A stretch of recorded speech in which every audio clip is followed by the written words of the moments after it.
নমস্কার বন্ধুরা, শুভ দুপুর। তো দুপুরবেলা দেখো স্নান টান হয়ে গেছে, ঠাকুর পুজো টুজো দিয়ে নিয়েছি। এবার চলে এসেছি একটু নিজের কাজের কাছে। তো কাজটা করেছি সকালে, আজকে আমাদের ওজা চলে গেছে, কাজে বসেছিলাম, কাজটা করেছি। তো তোমাদেরকে একটা কাজটা দেখাবো, আর কাজের সঙ্গে সঙ্গে একটা জিনিসও বলবো আমি, যেটা আমি নিজেকে নিজে চ্যালেঞ্জ করেছি। তো চলো তোমাদেরকে আগে দেখাই, তারপরে বলবো চ্যালেঞ্জটা এটা করেছি বন্ধুরা। আজকে সকালে যা বসেছি, এই যে এই পাশের কাজটা করেছি।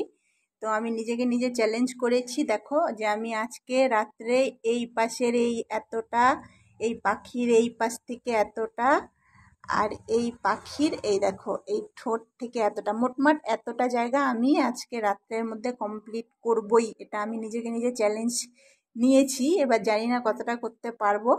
তো আমি যদি করতে পারি, কালকে সকালে তোমাদেরকে ভিডিওতে দেখাবো আমি কতটা করতে পেরেছি। কেন আমি বুঝতে পারছি না আমার সাথে কি হচ্ছে, আমি কাজে মনোযোগী দিতে পারছি না। তাই এটা নিজেকে নিজের চ্যালেঞ্জ যে আমি করতে পারি কি না। তো তোমরা কমেন্টসে জানাও আমি কি পারবো, সত্যিই পারবো। তো চলো দুপুরে কি রান্না করেছি সেটাও তোমাদেরকে একটু দেখো।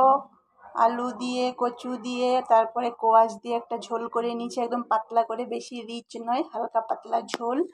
এই পাশে করে নিয়েছি পটল ভাজা, আলু কুঁদরি ভাজা, আর করে নিয়েছি ভাত। আজকে বেশি কিছু করিনি। তো এই তো দুপুরের লাঞ্চটা সাজাবো। তো সকলে দুপুরের লাঞ্চ কি করে